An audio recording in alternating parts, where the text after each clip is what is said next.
السلام عليكم ورحمة الله وبركاته. في البداية عاوزاكم تصلوا على النبي. حكايتنا النهاردة شيقة وأحداثها ممتعة جدا، أتمنى إنها تعجبكم، وهستنى آرائكم في التعليقات في نهاية القصة.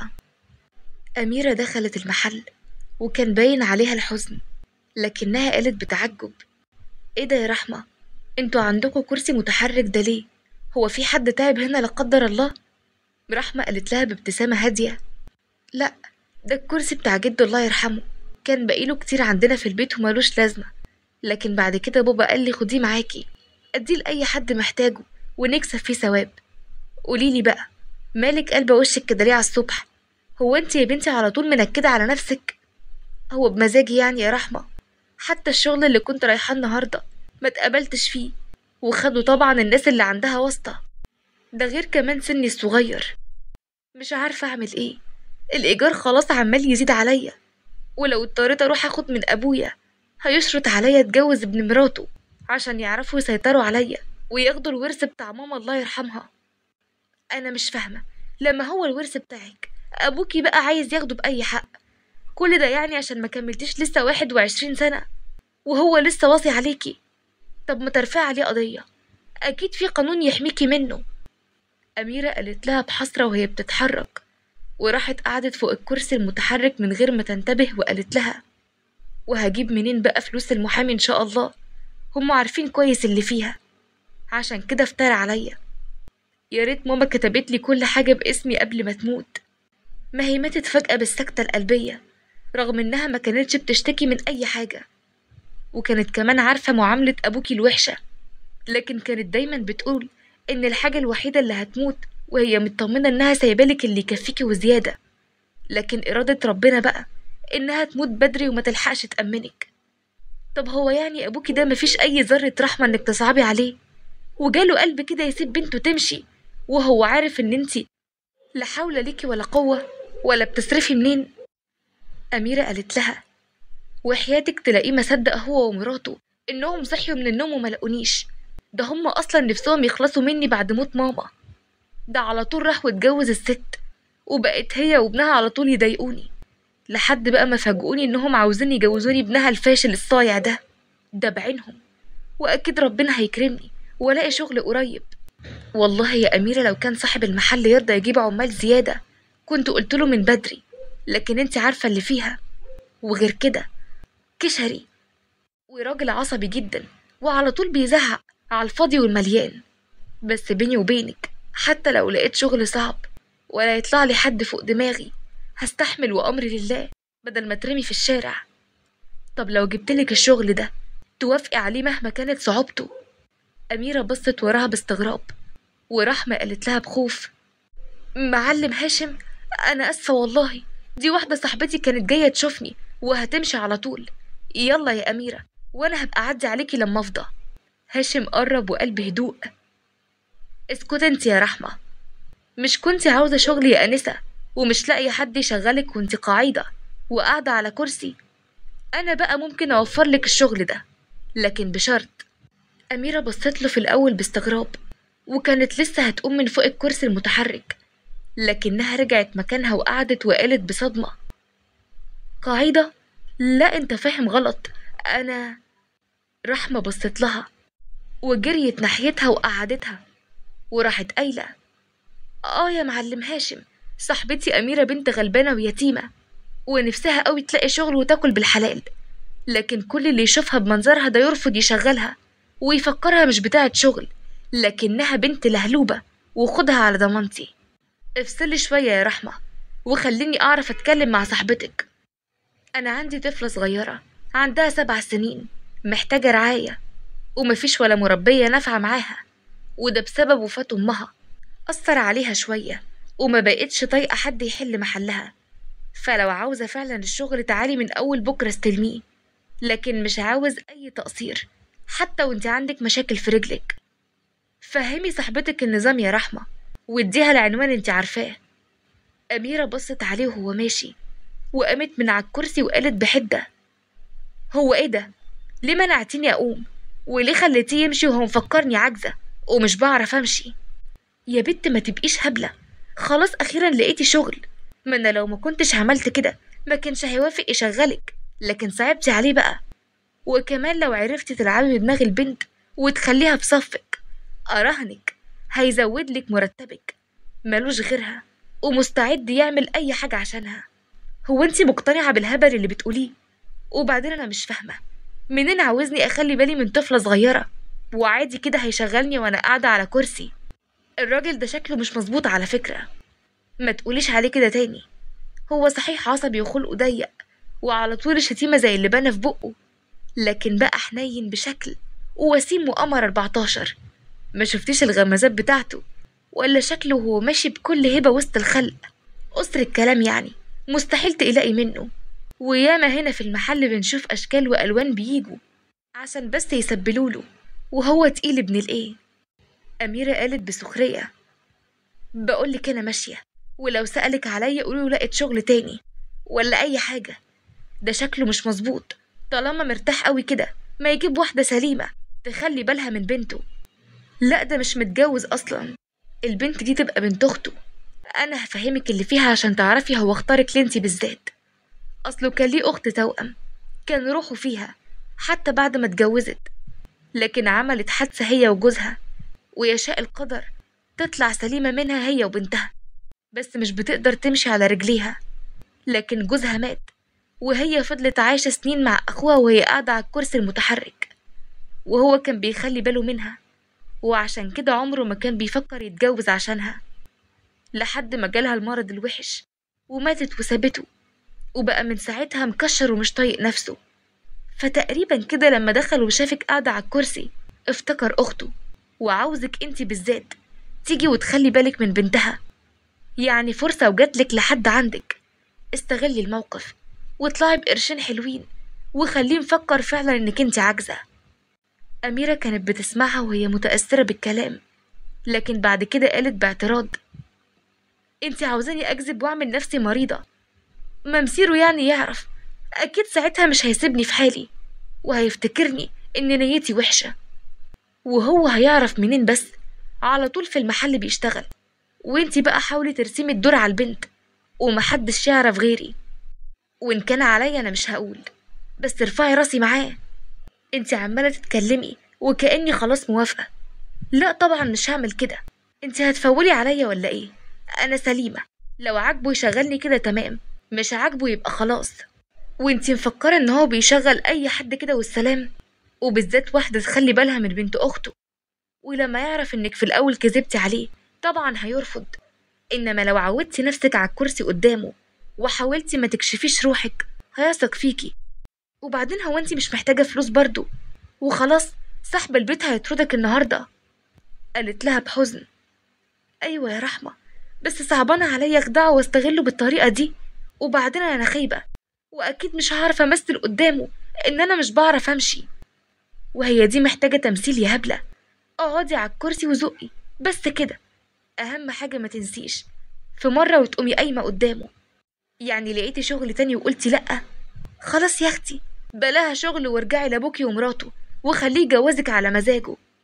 أميرة سكتت شوية بحيرة، وبعد كده قالت بتردد: لا مش هعمل كده. طب بصي، أنا عشان مضطرة فعلا هشتغل، لكن ده وضع مؤقت، وبعد كده لما يثق فيا ويعرف ان انا نيتي مش وحشة لازم اعرفه الحقيقة. انا ما بحبش اكذب برضه. وهاشم فتح الباب ولقى قدامه أميرة اللي كانت قاعدة على الكرسي، ورحمة واقفة وراها، وقالت بابتسامة عريضة: ازيك يا معلم هاشم، انا جبتلك أميرة اهي في الميعاد المظبوط.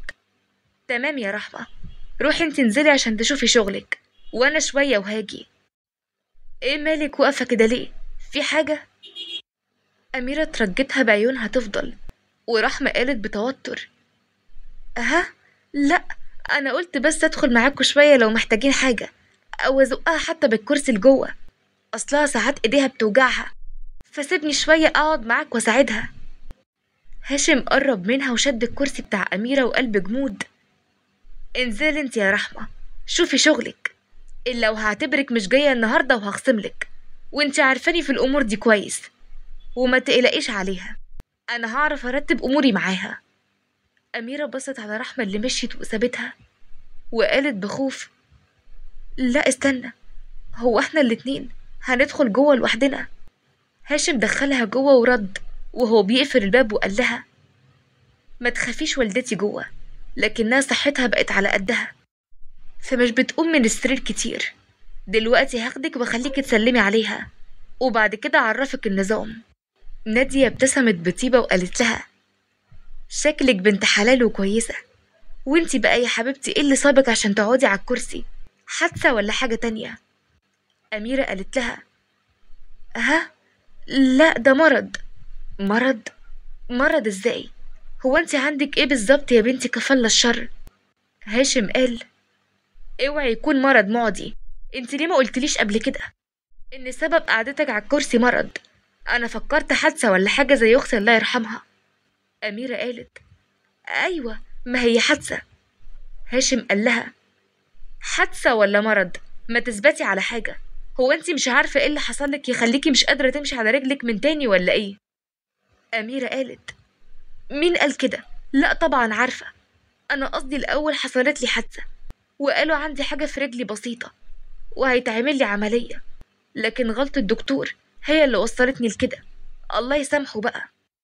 نادية قالت لها: انتي بتدعي ربنا يسامحه؟ حسبي الله ونعم الوكيل. أنا عارفة كويس القعدة اللي على الكرسي دي صعبة قد ايه. أصل كان ليا بنت زي القمر كده زيك، وفضلت كده يجي 3 سنين لحد ما ربنا أخد بإيدها وماتت، لكن سابت لي حفيدتي تصبرني على فراقها.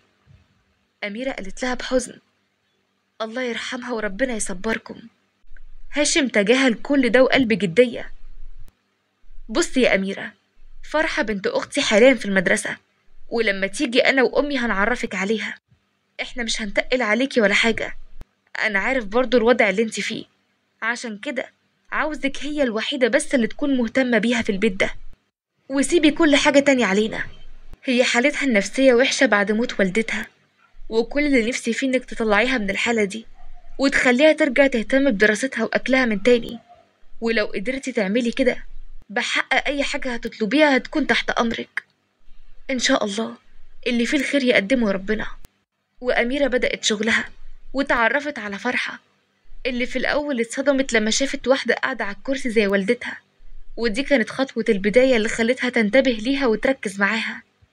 وأميرة استغلت النقطة دي لصالحها، وبدأت تقرب منها وتعاملها بكل حنية وحب. وفعلا البنت بدأت مع الوقت تحبها بجد. وهاشم كان في يوم راجع من شغله، وكان داخل يطمن على بنت أخته كالعادة، لكن وقف برا لما سمع صوت أميرة اللي عرف إنها لسه جوه. يا فرحة حرام عليكي، ده أنا حكيتلك لحد دلوقتي 3 حواديت، انتي مشبعتيش ولا عاوزة تنامي خالص؟ فرحة قالت لها: ما هو انتي بتحكيها بطريقة حلوة قوي وعندك حكايات جديدة، عشان خاطري يا قبل أميرة آخر حدوتة المرة دي، وبعد كده هنام على طول. انتي بنت بكاشة على فكرة، عشان قلتيلي الكلام ده في الحدوتة اللي قبلها، وبرضه لسه مفتحة عينك ومش عاوزة تنامي. هو انتي ناسية مدرستك الصبح ولا ايه؟ كده مش هتصحي مركزة. نامي بدري، عاوزاكي تبقي فايقة وتجاوبي على كل الأسئلة اللي هتتسأليها بكرة. ما هو انتي ذاكرتيلي بنفسك ولقيتيني شاطرة وبجاوب على كل الأسئلة، فمش هيجرى حاجة بقى لو سهرت شوية صغيرين كمان. أميرة ضحكت عليها وقالت: ما هو الشوية صغيرين دول بعد كده هيبقوا شوية كتير وهيأثروا في نومك بكرة. يرضيكي بقى تصغريني قدام خالك وجدتك ويقولوا ان انا مش بشوف شغلي كويس ويطردوني من هنا؟ بالذات بقى اللي اسمه هاشم الكشري ده ما بيصدق، الا لما شفته مرة بيبتسم حتى في وشي بمجاملة. هو على طول كده مش طايق نفسه على رأي رحمة. هاشم كان واقف بره بيتابع اللي بيحصل وحابب اندماجها مع بنت اخته الملحوظ، لكن اتصدم من اللي سمعه في الاخر. وبعد كده أميرة قربت الكرسي اللي هي قاعدة عليه ناحية فرحة، وفضلت تهزر معاها وتزغزغها وتضحك لحد ما أخيرا نامت. وأميرة اتنهدت جامد وبالراحة زقت الكرسي على بره، وكانت لسه هتقوم تفرد رجليها شوية، لكن صوتت أول ما لقت قدامها هاشم اللي بسرعة قرب منها وحط إيده على بقها. بس خلاص، انت شفتي عفريت، هتفضحينا. أمي نايمة جوه وانت لسه منيمة فرحة، عاوزاهم يصحوا على صوتك ويقولوا بعمل فيكي حاجة. ناقص ألبس مصايب على إيدك؟ أميرة قالت بتوتر. هو أنت واقف هنا من بدري ولا إيه؟ يا أختي واقف من بدري، بأمارة لما كنتي بتقولي لبنت أختي إن أنا على طول مكشر في وشك ومش طايق نفسي وما بصدق أي غلطة تعمليها عشان أطردك. للدرجة دي رحمة صاحبتك قالتلك إني قاسي ووحش وبتلكك للناس عشان أقطع عيشهم؟ أميرة في اللحظة دي غمضت عينيها وهي بتشتم نفسها بسرعة. إنها قالت حاجة زي كده وهي في بيته، فالمتوقع هيسمعها. فتحت عيونها وقالت بارتباك: لأ، رحمة ملهاش ذنب، أنا اللي فهمت كلامها غلط على فكرة، بس ما ترفدهاش، هي فعلا ملهاش ذنب، كفاية إنها عرفتني عليك وخلتني أشتغل. هاشم قالها باستهزاء: صح، بأمارة ما انت دلوقتي بتتحايلي عليا عشان فكرتيني هطرد صاحبتك. لأ، واضح فعلا إنك فهمتي كلامها غلط ومش مصدقاه، لأن الموضوع مش كده. أنا هاشم قالها بجمود: مش عاوز أعرف حاجة، ركزي في شغلك وخلاص، وتعالي أوصلك، يلا الوقت اتأخر. توصلني فين؟ لأ طبعا ما ينفعش. وما ينفعش ليه إن شاء الله؟ حد قالك إن أنا باكل بني آدمين؟ قالت له بحرج: أنا مش قصدي كده، بس قصدي لما الناس في الشارع تشوفني راجعة مع واحد غريب وبيوصلني أكيد هيفهموا الموقف غلط. أنا بعرف أروح واجي مع نفسي، شكرا مش محتاجة. وحاولت أميرة تحرك الكرسي عشان تمشي، لكن اتفاجئت بيه مسكه جامد وقال: قلت هوصلك وهبقى أنزلك قبل الشارع بتاعك بشوية. وأميرة كانت طول الطريق بتدعي ربنا إن محدش يشوفها من الجيران ويسألها قدامه ليه قاعدة على الكرسي، عشان كده حاولت تخليه يقف بعربيته بعيد جدا عن البيت. وقالت له: بس لحد هنا كفاية جدا، أنا متشكرة جدا لحضرتك. طب استني، هنزل علشان… لأ، مش محتاج تنزل، أنا عارفة طريقي كويس، صدقني، وكفاية لحد كده زي ما قلت لحضرتك. أنا مش عاوزة مشاكل ولا تعبك معايا، تصبح على خير. يا بنتي ما تفصلي شوية، ما أنا لازم أنزل عشان أنزلك الكرسي العجل اللي ربطه فوق العربية، وكمان أساعدك تقعدي عليه زي ما عملت لما ركبتك. انت نسيتي انك ما بتعرفيش تمشي ولا ايه؟ أميرة شالت ايديها من على مقبض الباب لأنها فعلا كانت هتنزل ونسيت خالص الموضوع، فحطت ايديها جنبها وفضلت ساكتة ووشها محمر من الحرج. وهاشم ما قدرش يمنع ابتسامته عليها واعتقد انها محرجة منه، عشان كده نسيت انها مشلولة. وهاشم نزل ونزل لها الكرسي وفتح العربية، وأميرة كانت ساكتة ومستسلمة عشان ما تعملش أي حركة تلفت انتباهه. لكن صدمتها لما شالها وقالت له: انت بتعمل ايه؟ نزلني حالا، ما ينفعش كده. اهدي شوية، قلتلك مش هكلك، انا هقعدك على الكرسي. لاحظت لما جيتي تركبي اتعذبتي جدا عشان رفضت اساعدك، فكده اسهل ليكي. أميرة اخدت بالها ان هو بيبصلها جامد، فنزلت عيونها في الارض بخجل، وهو فضل شوية سارح لحد ما فوق نفسه وقعدها على الكرسي. متأكدة انك مش عاوزاني اساعدك واطلعك لقدام شوية؟ قولي ما تتكسفيش يا أميرة، انا مش هتضايق ولا هتكسف، وياما كنت بساعد اختي لما كانت زيك مش بتقدر تمشي. انا كويسة صدقني، وكتر خيرك لحد كده، تصبح على خير. هاشم بص عليها وهي ماشية بالكرسي وقال لها: وانتي من اهل الخير. وهاشم كان قاعد بيسوق العربية وكل شوية يبص جنبه ويفتكر إنها كانت قاعدة طول الطريق واخدة جنب بعيد وعمالة تهرب بعينها بالفرجة من الشباك. كانت بعيدة عنه ومحرجة ومكسوفة، وده كان مخلي تصرفاتها غريبة في بعض الأحيان. فابتسم وهو بيفتكر ملامحها وتصرفاتها، لكن فجأة سمع صوت تليفون بيرن واعتقد إنه كان تليفونه، لكن النغمة كانت غريبة عليه، فوقف العربية ومسك التليفون اللي كان على الكرسي وقال: ايه ده؟ ده اكيد بتاع أميرة وهي نسيته. طب ارد ولا اعمل ايه؟ الرقم شكله متسجل باسم واحدة اسمها عفاف الحيزبونة، يمكن تكون صاحبتها. انا هرد واقول لها انها نسيت التليفون معايا عشان تبقى تيجي وتاخده مني. وبالفعل هاشم فتح الخط، لكن قبل ما يرد سمع واحدة بتقول: ساعة عشان تردي؟ انا عفاف مرات ابوكي، انا يا اختي بتصل بيكي عشان أحذرك. أنا ابني عرف طريقك وشكله كان ضارب حاجة، وأنا مش ناقصة يعمل فيكي حاجة وتتحسبي عليا واحدة. فهربي بقى بسرعة من مكانك، بس إياكي تيجي هنا، أنا وأبوكي مش عاوزينك طالما خرجتي ومش عاوزة تتجوزي ابني. هو انتي مش بتردي ليه؟ تلاقيكي مش مصدقاني. وأميرة في الوقت ده كانت وصلت واتفاجئت بالباب بيخبط. ده أكيد صاحب العمارة جاي ياخد الإيجار. الحمد لله قبضت امبارح، هديهم له وارميهم له في وشه عشان يحل عني. وأميرة فتحت الباب وقالت بصدمة: منعم، انت عرفت طريقي منين؟ منعم ضحك بسخرية واستهزاء، كان باين عليه ان هو مش في وعيه، وزقها جامد لدرجة انها وقعت في الأرض، ودخل لجوه وهو عمال يبصلها بنظرات مش مريحة، وكانت مرعوبة. لكن الصدمة لما هاشم حط ايده على الباب قبل ما يقفل، وضرب منعم قبل ما يعمل لها حاجة، وضربه ضربتين بالظبط وطلع يجري. أميرة كل ده وقع في الأرض أثر ضربته ليها، وما كانتش عارفة تتحرك ولا تعمل ايه، ومش فاهمة هو كشفها ولا لأ. لكن هاشم قرب منها وقال لها بقلق: انتي كويسة يا أميرة؟ تحب أطلب لك دكتور؟ هو انتي فين الكرسي بتاعك؟ أميرة شاورت بصمت على الكرسي، كان جنبها على الناحية التانية. فهاشم قام وشالها تاني وحطها فوقي وقال لها: أنا مش عارف انتي ايه مشاكلك مع الناس دول، لكن اللي فهمته إنهم مش هيسيبوكي في حالك، فأنا شايف إن الأحسن تيجي تقعدي عندي في البيت مع ماما وبنت أختي، ومش عاوز أي اعتراض، وده حماية ليكي. أميرة كانت واقفة بتنشف شعرها في المراية، وأول ما الباب خبط جريت قعدت على الكرسي وقالت بتوتر: اتفضلي يا طنط نادية. هاشم دخل وقال بابتسامة هادية: ما تنفعش، أنا جيت من الشغل بدري ولقيتهم قاعدين بيفطروا لوحدهم برا، ولما سألت عليكي قالوا إنك قلتي مش عاوزة، وحتى امبارح برضو في الغدا نفس الحكاية. هو انتي حد قالك إن جايبينك هنا عشان نخليكي تصومي ولا ايه؟ أميرة قالت بخجل وهي واخدة بالها إن هو ماسك صينية أكل في إيده: لا أبدا والله الحكاية مش كده، بس أنا فعلا ماليش نفس.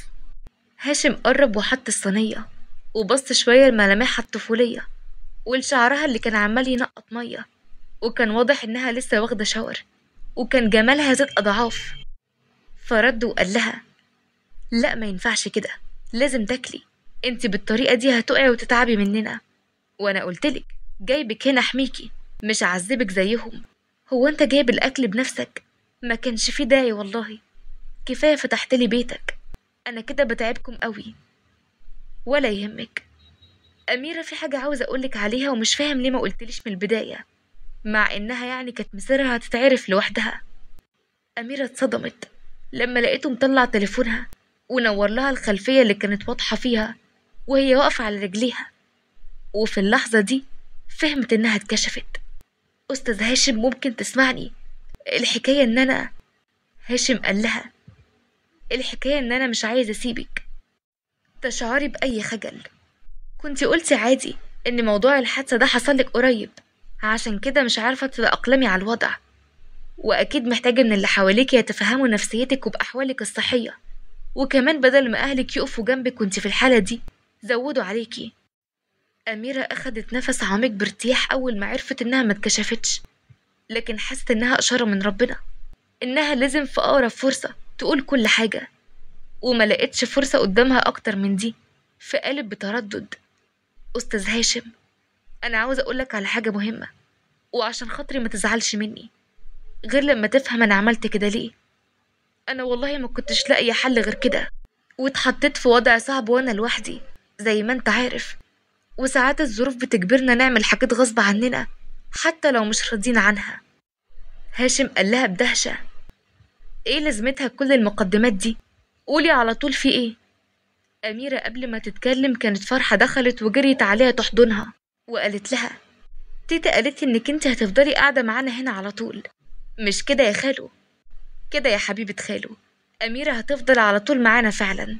أميرة اتوترت وحاست بالحرج من نظراته، وهاشم ابتسم كالعادة، فنزلت عيونها بخجل وهي بتحضن فرحة اللي قالت: خالو، هو انت مش المفروض بتخرجني كل يوم اجازتي؟ المرة دي عاوزة قبل أميرة تروح معانا، ممكن عشان خاطري. هاشم لاحظ إن أميرة هتعترض، فقال بسرعة: طالما مصممة قوي كده ما عنديش مانع، وبالمرة عشان قبل أميرة تغير جو وتعرف إن الناس كلها حواليها مش زي بعض، وزي ما في الوحش في الحلو برضه. أميرة عيونها ابتسمت قبل شفايفها وهي مش مصدقة الشخص ده ازاي قد ايه وقف جنبها كده وبيساعدها. لكن رجعت وبدأت تفكر نفسها انه اكيد بيعمل كده عشان بتفكره بأخته، لكن اول ما يعرف انها بتمشي عادي معاملته هتتغير، فلازم بعد ما يرجعوا من بره تقوله على طول. ورحمة كانت واقفة عمالة تغل وتبص بحقد وغيرة على أميرة اللي هاشم شالها وحطها على الكرسي وبعد كده دخلهم العمارة. فقربت منه وقالت: هاشم بيه، في مشكلة في الشغل وعاوزاك ضروري. هاشم شاول البواب يفتح لهم الأسانسير وراح لها وهو بقلق قال لها: في ايه يا رحمة، ايه اللي حصل؟ رحمة افتكرت قد ايه هي كانت معجبة بيه وبتحب هاشم وعلى أمل ان هو يبص لها، لكن من ساعة ما جت أميرة وهي ملاحظة ان هم قربوا منها وخيالها صور لها انها كانت بتعمل كل ده قصاده عشان تاخده منها، وعجبتها اللعبة بعد ما كانت معترضة، فردت بحقد وقالت: في غلطة أنا عملتها ولازم أعترف بيها، وأنا ماليش دعوة بيها. أنا كل اللي عملته إني سكت ومرضتش أعترف بالحقيقة، لكن هعترف دلوقتي بيها طالما وصلت إنها تلعب بيك. أميرة كانت قاعدة بتتفرج على اللبس اللي صمم يجيبهولها وافتكرت قد إيه كان بيهتم بيها طول الخروجة، فحطت إيديها على قلبها وهي بتحاول تهديه. وهاشم في الوقت ده دخل واستغربت إن هو مخبطش على الباب، لكن فضل يبصلها بنظرات غريبة. هاشم انت كويس؟ تعالي معايا عاوزك تحت، كويس انك لسه ما غيرتش هدومك. أميرة استغربت لما قرب وشد الكرسي جامد ونزلها على تحت، وفجأة وقفها في نص الطريق وقال: يوه، شكلي نسيت المفتاح، هطلع فوق اجيب مفتاح العربية بسرعة وانتي خليكي هنا. أميرة استغربت لكنها فضلت قاعدة مكانها على الكرسي، لكن فجأة لمحت عربية جاية بسرعة وعمالة تزمر، وحاولت تزق الكرسي بعيد ومعرفتش، فاضطرت انها تقوم بسرعة وتنقذ نفسها. لكن كانت الصدمة ان العربية دي نزل منها هاشم اللي بصلها بسخرية وألم: صاحبتك قعدت تحلف لي وانا ما صدقتهاش وطردتها عشان افترت عليكي، وده مش عشان واثق فيكي قوي للدرجة دي، عشان واثق في نفسي ان مفيش حد يستغفرني مرة. لكنك عرفتي يا أميرة تعمليها وتلعبي بمشاعري لما عرفتي ان اختي كانت عاجزة عشان تخليني اتعاطف معاكي واشغلك وتلعبي عليا، مش كده؟ أميرة قربت بخطوات مهزوزة وقالت بدموع: أنا متأكدة إن رحمة قالت لك كلام غير الحقيقة، لأنها بقالها فترة قلب عليا من غير سبب. أنا عارفة إن أنا غلطانة، لكن أقسم لك بالله العظيم أنا ما عملتش كده إلا لما كنت محتاجة، وكمان هي اللي فضلت تزن عليا. أنا مش ببرر لنفسي، لكن أنا أقسم لك بالله كنت هقولك على كل حاجة. وإيه اللي منعك؟ حبيتي اللعبة مش كده؟ انتي قدرتي توقعيني، بقى عيلة زيك تعمل فيا كده؟ تخدعي المعلم هاشم اللي رجالة بشنبات ما يقدروش يعملوا معاه كده؟ يا هاشم اسمعني، أنا... هاشم قالها بغضب شديد: اخرسي، مش عاوز اسمع لك صوت، أنا هطلع دلوقتي ألملك حاجتك عشان تغوري في داهية. أنا مش عاوز بنت أختي تتعلق بيكي أكتر من كده، وأنا هحاول أحسن صورتك قدامها. بلاش عيلة صغيرة تتصدم وهي في السن ده بواحدة زي الكدابة. وبعد مرور شهر هاشم كان قاعد بيشتغل في المحل بتاعه، أو بيحاول يهرب من تفكيره في أميرة اللي مش قادر يطلعها من دماغه حتى بعد ما عرف حقيقتها. وبعد كده اتفاجئ بواحد عجوز وقف قدامه وكان شكله تعبان ومجهد: اتفضل يا حاج، ربنا يسهلك. أنا مش بشحت يا ابني، أنا بدور على بنتي أميرة، حد قالي إنها كانت بتشتغل عندك، بالله عليك يا ابني تقولي مكانها فين، عاوزها ضروري، عاوز أرجع لها حقها بعد ما عرفت إن عندي المرض الوحش، وأنا ياما قسيت عليها لما جبرتها تتجوز واحد عارف إنه صايع ومش كويس، وكمان سبتها تهرب من البيت وما سألتش فيها، وحرمتها من ورثها وسبتها لكلاب الشوارع ومش عارف هي عملت ايه بالظبط عشان تعرف تصرف على نفسها. هاشم فهم إن ده والد أميرة اللي كل عليها ورث أمها، ولقى نفسه قرب منه ومسك فيه بغضب شديد. وانت لسه فاكر دلوقتي؟ كان ممكن فعلا تغلط وتعمل حاجة حرام لما تلاقي نفسها في الشوارع محوجة، لكنها برضو كسبت عشان تقدر تعيش. دلني عليها يا ابني، أنا خلاص عملت لها تنازل بحقها. هاشم قال له بحزن: يا ريتني أنا كمان أقدر أعرف طريقها فين. وبعد مرور أسابيع، أميرة كانت بتشتغل في الوقت ده في مطعم بعد ما لقيته بصعوبة، ووقفت تحط القهوة لشخص، لكن فجأة حست إن هو بيتحرش بيها فضربته بالقلم جامد. انتي اتجننتي يا بت؟ مين اللي مشغلك هنا؟